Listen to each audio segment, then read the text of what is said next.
Welcome back. Last month I took a look at one of Spinnaker's latest chronographs, and that was the Fleuss Chrono. Overall, it's kind of a middle-of-the-road watch, but the design really didn't do much for me. Well, shortly after that review, Spinnaker reached out and said they were working on a new chronograph, and they wanted to know if they could give me one to review.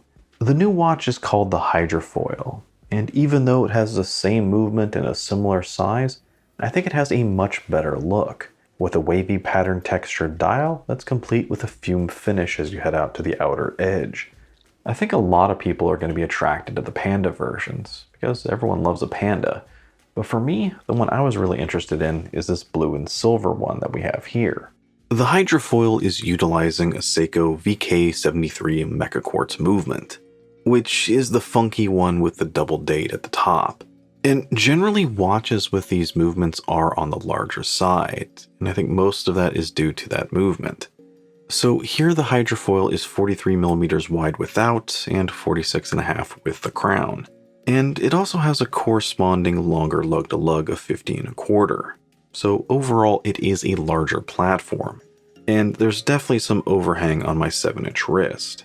It's also a bit thick at 14mm, and almost confusingly so, as I think the previous Fleuss was only 13.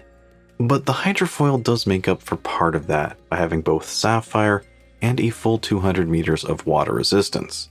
So as long as the crown and pushers are screwed in, you don't have to worry about water. Now, despite that larger platform and despite that overhang, I actually found it pretty comfortable on the wrist.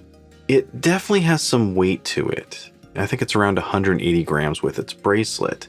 But it never really felt overly large, and felt pretty balanced on that bracelet. And I think a lot of that comfort has to do with the design of both the lugs and the bracelet. The lugs are stubby, yet they're curved, which I think helps the watch conform to your wrist. And technically they are drilled, but unfortunately it's to install an integrated bracelet. And if you're kind of like me and always like to swap out the different straps on bracelets, this here is most likely going to be a deal killer. But if you think you'd wear this primarily on a bracelet anyways, well, the good news is that the bracelet is pretty nice. And I think that integrated design actually helps compensate for the watch's larger size, by having the first link articulate right at the tip of the lugs. Now, that oyster-style bracelet starts out at 23mm and then tapers down to 20 at a mostly milled push-button clasp. The one part that isn't milled is a Seiko-style fold-out diver's extension, which I always find to be a little odd, as well as a little hidden. I'm not really sure who uses these things, but it is there if you want it. Overall, it's just a pretty good bracelet with a nice finishing, and that's something it shares with the case. Spinnaker did a really good job on the case here. There's no rough or sharp edges anywhere, just really nice and smooth to the touch. Now the design is rather minimal, acting more as a frame just to keep your eyes focused on the blue bezel and dial. There are a couple of notches near the lugs, but that's about it in terms of design. Although I think they did a nice job keeping the sides rather curvy, which I think is important as you consider how tall this watch actually is, as the curvature of the sides pair nicely with the slight curvature to the bezel. And together, I think they give the watch a slimmer look than it actually has. Now, moving to the rear, we do have a nice closed screw-down case back, and it does have all the typical particulars, as well as what might be a new Spinnaker logo that's etched into that case back, and it's something that's also on the screw-down crown. It looks good, but I'm not entirely sure what's up with this. I'm not sure if it's supposed to be an S or an N or what, but I gotta say it looks rather familiar. But let's move on from that and go back to the crown. Now the crown has a decent size, but it is nestled deeply in those crown guards, so it looks good, but it can be a little tricky to unscrew at times. But what's more important is that the pushers for the chronograph have a good responsive mechanical feel to them. And that's really the main reason for getting a Mecha Quartz chronograph anyways, rather than just a normal quartz. And I think the bezel looks fantastic with that blue aluminum insert, and matches the dial perfectly. The grip area to the bezel is okay. It's not the best, but it's definitely not the worst. Every once in a while I'd have some trouble rotating it, but most of the time it was fine. although the action itself is pretty good. There's no backplay and a great audible click and tactile feel as you turn it. The one thing that is a little odd with that bezel is that it's kind of strange to see it next to a tachometer. Nothing necessarily wrong with that, it's just that there aren't too many diving chronographs out there. But I think the design would look cleaner without it. Moving to the dial, I think it looks great. Perhaps good enough to even excuse some of the other shortcomings. It has this cool wavy texture throughout, as well as a fume or gradient color change, where it gets darker before hitting the black chapter ring.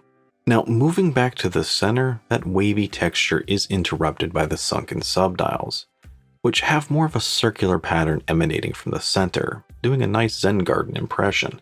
And overall, I do like how that textured dial looks paired with the silver of those subdials, as well as the metallic framing of the indices. It's really just a great look. And it might be sacrilege to say this, but it could be better than that Panda. Now, going back to the top of the dial, you do have that weird double date thing, and I can definitely say I am not a fan of this. I'd even suggest Spinnaker stop using this and look at some of the other Mecha Quartz movements, and maybe even find one that's a little smaller to make the watch smaller. But regardless of that, I think it blends in a lot better here than the Fleuss.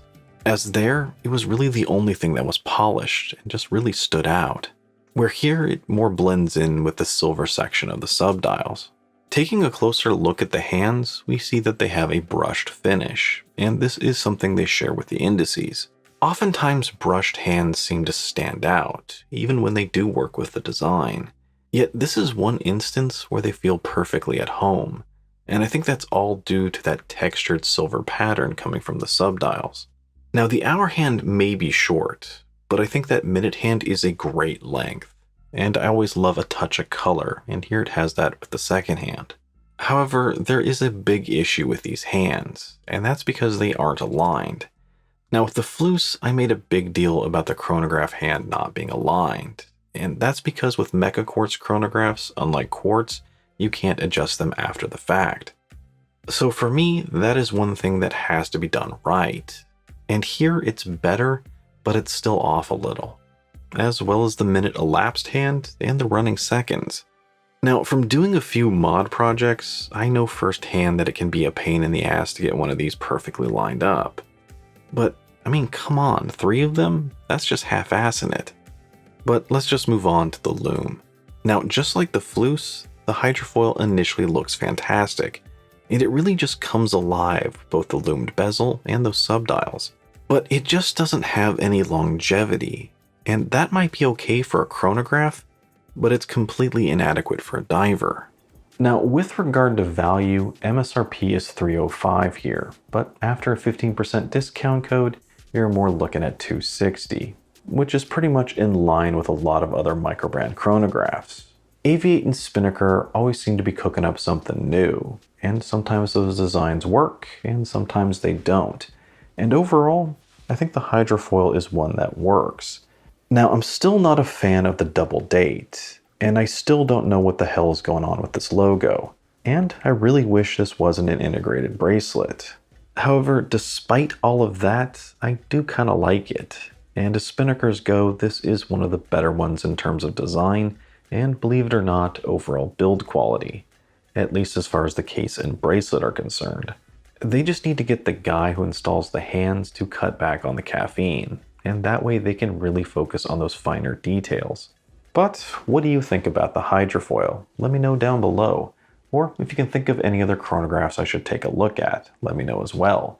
And as always, if you enjoyed the video, don't forget to like, comment, and subscribe. Thanks for joining me.